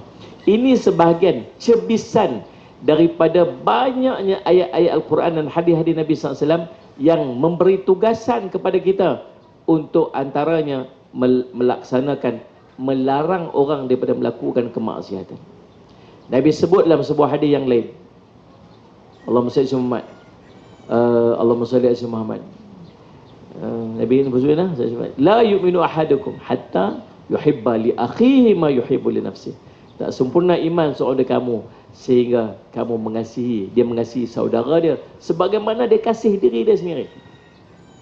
Kita saja-saja nak buat benda yang bagi masuk neraka. Ada tak saja nak buat? Saja nak buat. Hari ni marah kat suami punya pasal, bergaduh dengan suami kes belacan. Kau rumah lah. Gaduh suami, gaduh. Keluar hari ni tanggai tudung, keluar pergi dekat Pekan tu, dekat bandar tu, Saudara Muhammad, tak pakai tudung, padan muka laki aku, tanggung dosa aku hari ni. Ada saja dapat itu. Mana ada suami dia tanggung dosa dia? Dia tak tutup aurat, dia lah tanggung dosa dia sendiri. Habis suami tanggung dosa apa? Suami tanggung dosa tak menasihati. Suami tanggung dosa tak mengajar. Suami tanggung dosa tak melarang. Tu suami. Kalau suami nak tak pakai tudung, ikut suka lah. Punya pasal lah, tak pakai tudung, pergilah keluar. Waktu tu baru suami itu menanggung dosa. Bukan menanggung dosa dia tak pakai tudung, menanggung dosa sebab tak nasihat, tak tegur. Tapi dia dah tegur lah, habislah kat dia. Dia tangguhlah dosa dia sendiri. Faham tak? Tuan-tuan, kita takkan buat apa-apa saja benda-benda yang menyebabkan kita masuk neraka. Sebab kita tahu neraka tu dahsyat. Tahu sakitnya, dahsyatnya, azabnya neraka. Macam mana kita duduk belajar dekat sekolah, macam mana kita belajar dekat madrasah, dekat masjid sebagainya. Tuan-tuan, orang yang beriman, dia akan pastikan saudara se-Islam dia tak akan buat benda yang akan menyebabkan dia masuk neraka. Maka dia buat macam mana? Dia kena tegur, dia kena nasihat. Allah sebut dalam Quran, bil hikmah, dengan hikmah. Nak tegur dengan hikmah. Kalau tuan-tuan nampak ada benda salah yang sahabat-sahabat kita buat, kita kena tegur. Tapi kata, man ra'a minkum munkaran falyughayyiru biyadihi fa illam yastati' fa bilisanihi fa illam yastati' fa biqalbihi dzalika adhaful iman atau kama qala sallallahu. Kalau kamu nampak kemungkaran di depan mata kamu, cegah dengan tangan. Cegah dengan tangan ni maksud bukan semata-mata dengan tangan, dengan usaha, dengan ikhtiar. Pergi stop dia, buat sesuatu supaya benda tu berhenti. Kuasa yang kita ada, gunakan. Fa'ilam setiap, kalau kamu tak mampu fi lisan ni, pergi tegur, nasihat. Guna lidah. Lidah lah ni bukan sakat lidah ni. Lidah lah ni guna ni. Lah ni lidah kita kat jari. Tegur, nasihat. Sallallahu Muhammad.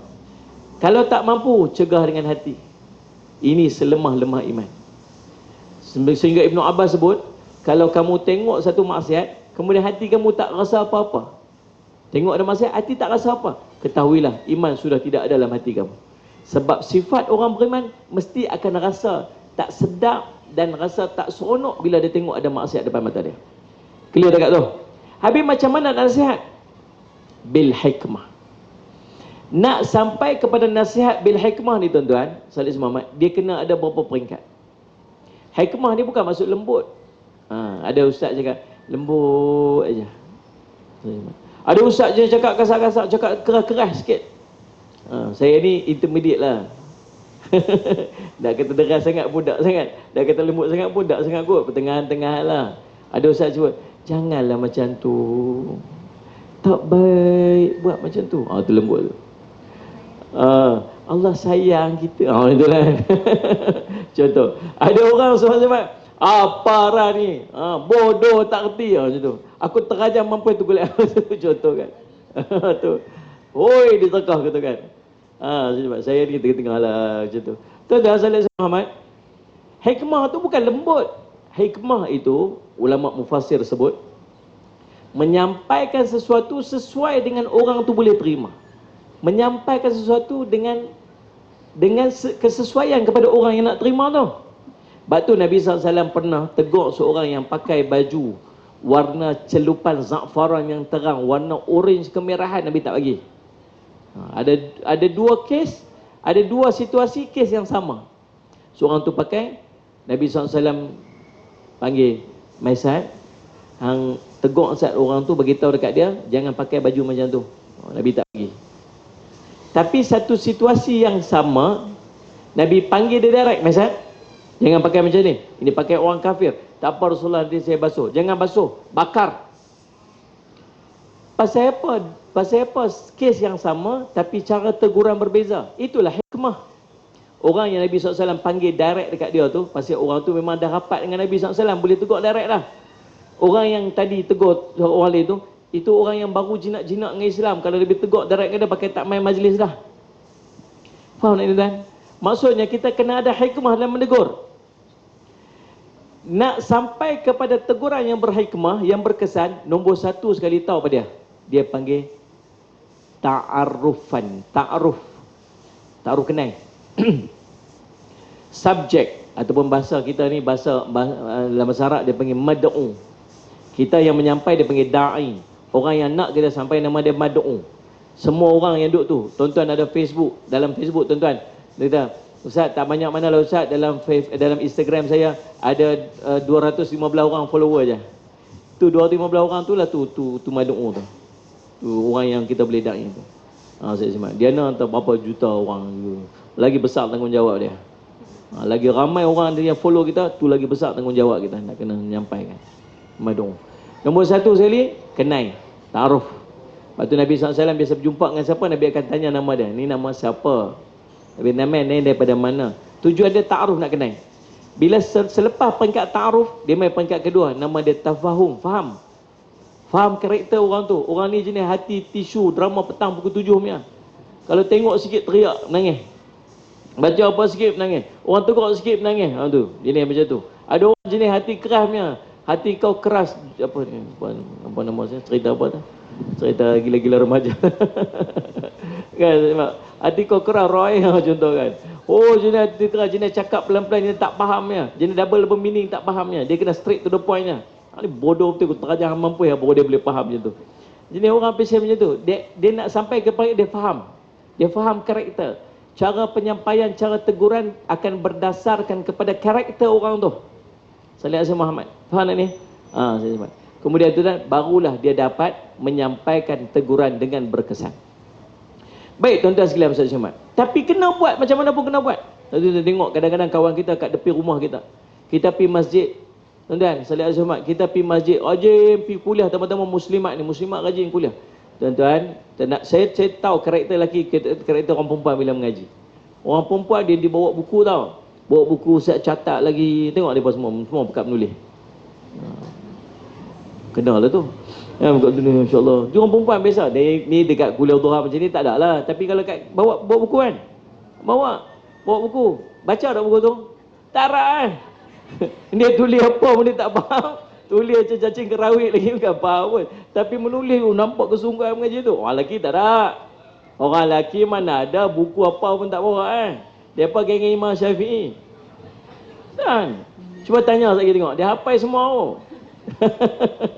Kan? Bila gimana abang balik lambat hari ni? Pergi kuliah. Ustaz tu cerita apa?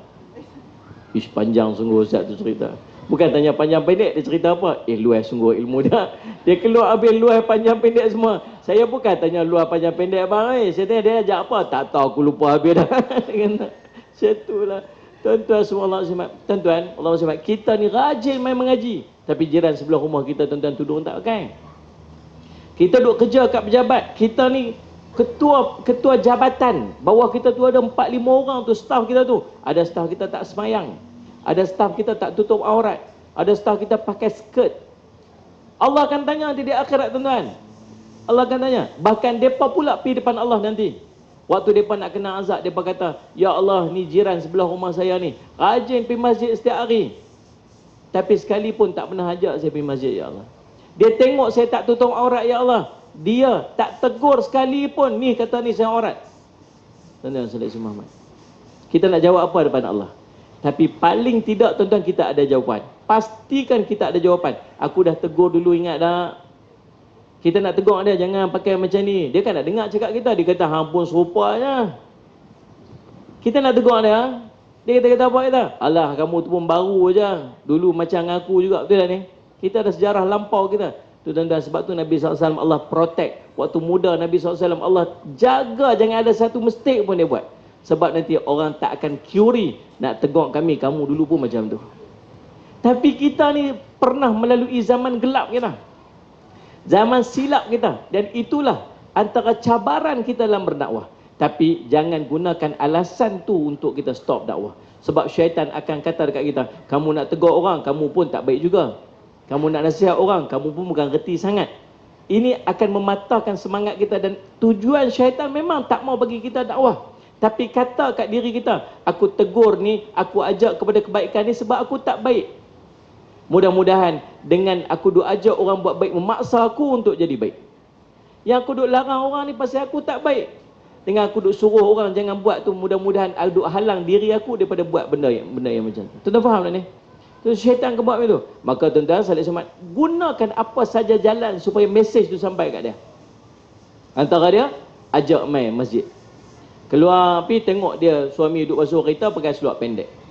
Yang isteri pakai baju kelawang. Tahu baju kelawang? Pasal apa suka sangat pakai baju, saya pun tak tahu. Dia berkata aircon Ustaz. Aircon. Ni sampai menega cucuk pun pakai yang tu tuan. Kata kak hantar cucuk tu. Yang mana satu? Kita menolak. Ya Allah, terawang menolak. Tu baju kelawak tu. Ustaz. Tu baju kelawak. Oh, tu dia baju kelawak. Ada boleh beli. Aduh. Terawang menora belah ni, terawang meru belah ni. Aircon dia kata, subhanallah. Tuan-tuan, subhanallah, ajak dia pergi masjid. Ajak dia pergi. Ajak aja. Tak ada apa. Jom malam ni ada kuliah, jom. Tak apa, pilu-pilu dia kata. Sendek lah jawapan tu. Esok ajak lagi. Jom kita pergi kuliah ni. Tak apalah, pergi lah dulu. Lagi sekali. Lagi sekali dia nampak kita keluar, dia sembunyi belakang kita. Keluar, lepas dah. Keluar tengok dekat depan, dia kata jam.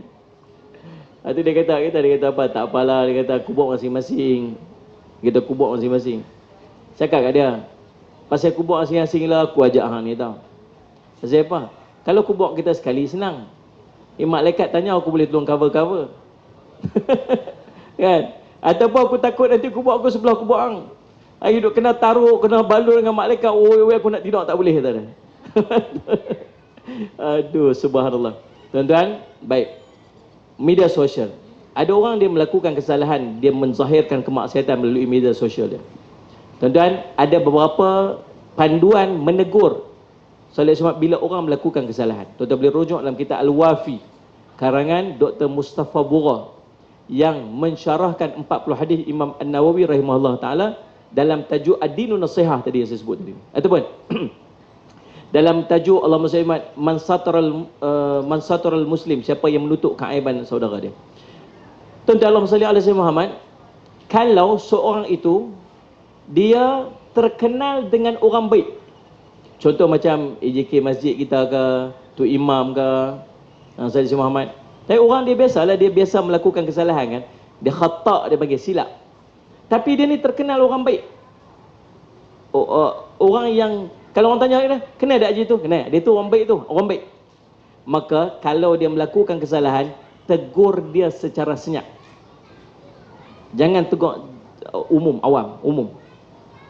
Kita pun buat kat Facebook, apa Ratu Imam Masjid kampung aku ni, dia sendiri pecah duit tabung, contohlah. Selipar aku dia balas tu imam ni, contoh. Tuan-tuan, kita zahirkan kesilapan dia, sedangkan dia terkenal orang baik. Jangan macam tu. Tegur dia secara diam-diam. Sebab takut nanti orang akan menggunakan alasan kebaikan dia untuk orang tu buat maksiat. Contoh, orang ni buat, tadi kata apa? Tok Imam pun buat, takkan aku tak boleh buat? Tuan-tuan faham tak ni? Pasal apa orang tahu Tok Imam tu buat? Pasal kita pergi tegur secara terang-terang kesilapan yang dia buat. Ni faham ke tak faham saya cakap ni? Faham orang tu. Jadi kalau geng-geng kita ni yang sama-sama kita duk pergi mengaji ni, kadang-kadang dia buat salah, pergi tegur dia pelan-pelan. Jangan duk pergi tulis dalam Facebook dan sebagainya. Itu yang pertama. Yang kedua, orang yang melakukan kesilapan dalam kehidupan dia, tetapi Salih Ahmad, dia bukan jenis orang yang menzahirkan maksiat dia. Dia adalah salah-salah dia buat, orang biasa.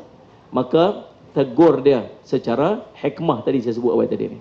Pergi jumpa dia dulu ke apa sebagainya, pergi sembang dengan dia apa semua. Kalau dia tak mau, kita tegur dah, dia tak mau dengar. Tu sudahlah, habis dah, bahagian kita sudah dah. Selesai dah, aku dah tegur dah dulu. Dah faham dah? Tapi kalau orang yang memang dia zahirkan maksiat dia memang tunjuk maksiat yang dia buat, terang-terang dia buat, maka teguran juga mesti terang-terang. Pasal apa? Pasal bila dia menzahirkan maksiat dia, ramai orang mengikut maksiat dia. Maka bila kita tegur dia, dengan harapan orang yang mengikut dia juga itu mendapat teguran. Faham tak? Ada seorang hari tu, dia buh dekat dalam Facebook dia, gambar KFC 3 ketui. Gambar KFC 3 ketui. Lepas tu dia punya caption dia, padan muka hang. Berkurang itulah. Saya pun baca lah. Dia tulis dekat dalam tu, Allahumma salli ala Sayyidina Muhammad. Dia tulis dalam tu, dia kata hari ni saya nak pi saya duduk berjalan, tiba-tiba saya jumpa ada couple ni duduk berjalan, lelaki dengan perempuan ni. Kemudian Salih Sayyidina Muhammad, duit dia jatuh RM20. Duit perempuan tu, budak perempuan ni terjatuh RM20. Dia pun pilah nak ambil duit tu, nak pi bagi balik kat perempuan tu. Dia panggil, cik. Panggil, cik lah. Lepas tu si boyfriend ni dah cemburu buta. Dia duk ingat kata dia ni nak mengorak girlfriend dia. Dia pun pusing ni. Apa ni? Dia, macam tu lah dia sound kat sini. Disebabkan boyfriend tu sound dia, tahu apa dia ambil? Tahu apa dia buat? Duit RM20 tu dia ambil, dia pergi beli KFC. Ni cerita cerdik punya orang. Dia pergi beli KFC. Dia kata, inilah KFC yang aku dapat ni. Pada muka aku nak tolong marah kat aku, apa semua, lalah aku beli KFC ni. Muntung kat aku lah, lebih kurang macam tu lah. Betul tak tindakan dia tu? Faham tak faham soalan tu? Betul tak tindakan tu? Boleh tak buat itu? Tak boleh dia buat itu. Tapi geng-geng komen kat bawah tu, 1000 komen tu kan. Kalau aku je tempat hang pun aku akan buat benda sama. Pada muka tu action sangat awak. Dia ingat muka dia lawa macam tu lebih kurang kan. Semua geng kat bawah tu menyokong dan tu. Ada lah 3 orang dia dekat. Tuan-tuan, saya post dekat Facebook saya. Saya tak apa ni sebut nama dia, saya tulis berlaku satu insiden bla bla kemudian hukum dia begini. Hukum dia tetap haram sebab duit tu bukan duit dia. Apatah lagi dia beli makanan. Tidak ni, kalau dia tak tahu duit tu siapa pun dia kena isytihar dulu apa semua. Bukan boleh simplis beli ambil macam tu. Betul kan? Ni tambah dia kenal pula duit tu kawan tu siapa punya. Kalau dia tak mau ambil, dia tinggallah dekat situ. Mana boleh pergi beli makan, kemudian dia makan pula. Saya tulislah dengan bahasa paling baik dalam dunia. Bahasa lembut habis. Tuan-tuan, mereka maki saya berjemaah. Mereka boleh tag orang tu, ni lah kerja-kerja ustaz-ustaz mi segera lah ni. Mi segera aku tu aku lah ni. Semua nak famous, nak tumpang kefamousan orang lain lah apa nak tumpang apa sebagainya. Pilah tegak dia direct. Ni saya tag nama dia kat sini. Pi tegak dia direct. Lepas tu ada seorang tu ikut tu. Sayalah orang yang dimasukkan. Dia pergi mengaku pula. Sayalah orang tersebut. Saya ni ada kat sini pasal apa ustaz tak tegak saya dulu. Pasal apa ustaz buka keaiban saya macam ni pada orang lain. Tuan-tuan semua, dia menzahirkan kesilapan dia dan diikuti oleh 1000 orang yang lain. Macam mana saya nak tag dia seorang? Lu yang 1000 orang yang komen tu, macam mana dia dapat ilmu tu? Betul tak ni? Subhanallah. Maka saya menzahirkan itu dengan tujuan dilihat oleh orang lain juga, dan itulah cara dia bila seorang menzahirkan kesilapan. Namun demikian tuan-tuan sekalian, kesimpulan dia, bila ada orang buat salah, kita perlu usaha untuk memperbetulkan. Kita kena buat sesuatu untuk kita tegur dia supaya nanti kita ada jawapan di sisi Allah, dan itulah tanda kasih sayang kita kepada saudara se-Islam kita yang kita tak mau nanti dia akan dihumbankan ke dalam neraka Allah Subhanahu Wa Taala. Wallahu a'lam. Habis dah? Alhamdulillah. Habis dah kan? Selesai dah. Habis dah, alhamdulillah. Alhamdulillah. Tutup ah. Ustaz, tutup. Tutup.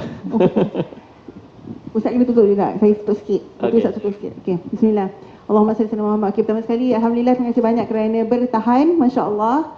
Ada yang tidur sekejap bangun balik. Alhamdulillah, dia dah hilang hidup balik, insya-Allah. Alhamdulillah. Semoga mujahadah anda semua ini dikira sebagai amal kebaikan dan ditulislah, insya-Allah Allah mengampunkan dosa-dosa kita semua sepanjang berada dalam majlis ilmu ini, insya-Allah. Okey, mungkin sedikitlah daripada saya. Untuk kita kurang berbuat perkara-perkara kemungkaran itu, kita banyakkan buat benda-benda perkara-perkara kebaikan. Kita kena ada plan dalam sehari tu, apa yang kita nak buat daripada seawal pagi kita bangun subuh tu, sebelum subuh lagi, sebelum subuh lagi, apa yang nak kita kena buat sampailah kita nak tidur tu, apa yang kita nak kena buat. Bila kita dah ada plan macam tu, kita takkan ada masa yang sangat banyak untuk kita tengok media sosial, kita takkan ada masa yang sangat banyak untuk lihat kesalahan orang lain.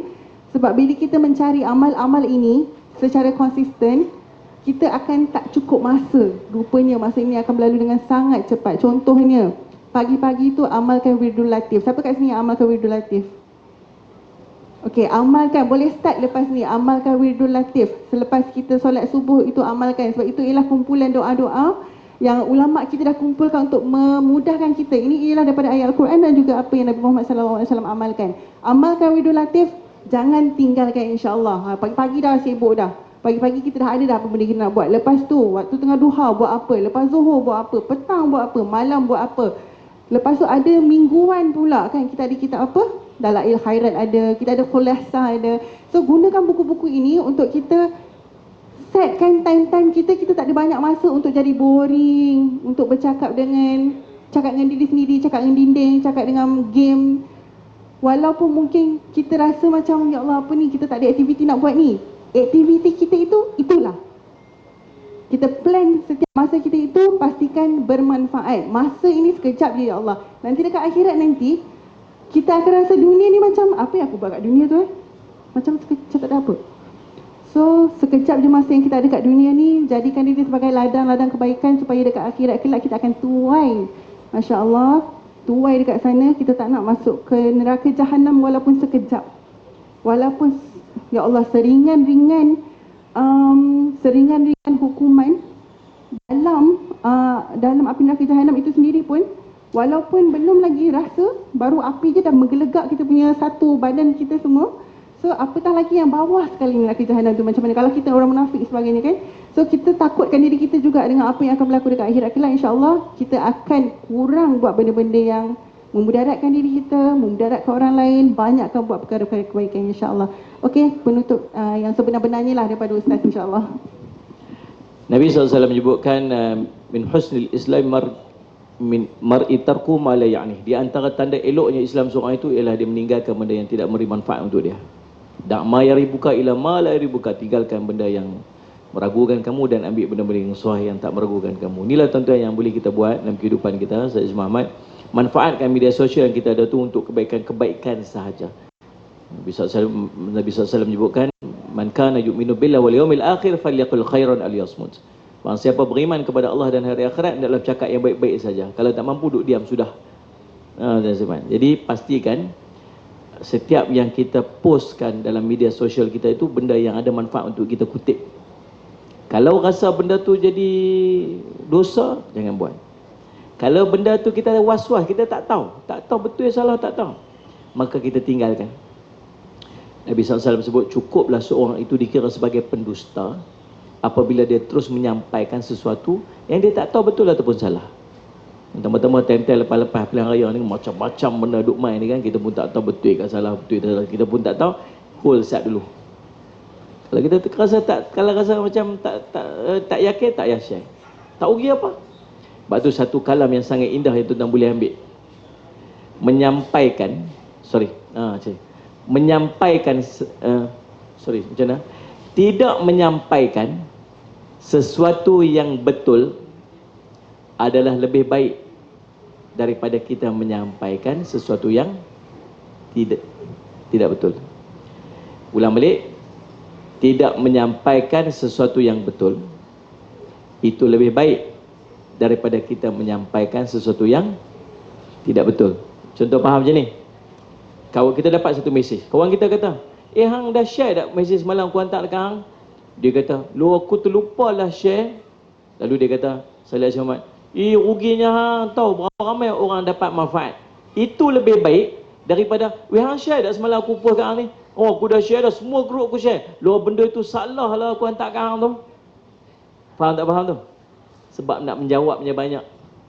Maka tuan-tuan, ambil perkataan tu, mudah-mudahan jadi manfaat. Saya ucap terima kasih kepada pihak masjid, kepada Ustaz Abu Jihad dan semua yang sudi untuk mai dan bertahan sampai ke waktu ni. Betul lah macam dia nak sebut tadi, ada yang tidur bangkit balik, ada yang mati hidup balik.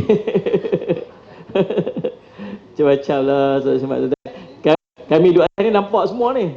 Nampak semua, tuan-tuan tak nampak. InsyaAllah, terima kasih banyak-banyaklah atas support, atas sokongan.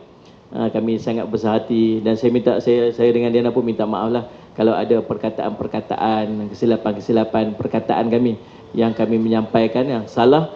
Mudah-mudahan Allah berikan pengampunan dan berikan kebaikan kepada kita atas segala manfaat yang kita dapat pada hari ini, insya-Allah. Jadi kita tangguh majlis kita pada itu tangguh bagi Ustaz, insya-Allah. Aku qouli hadza wa astaghfirullah li wa lakum. Wassalamualaikum warahmatullahi wabarakatuh.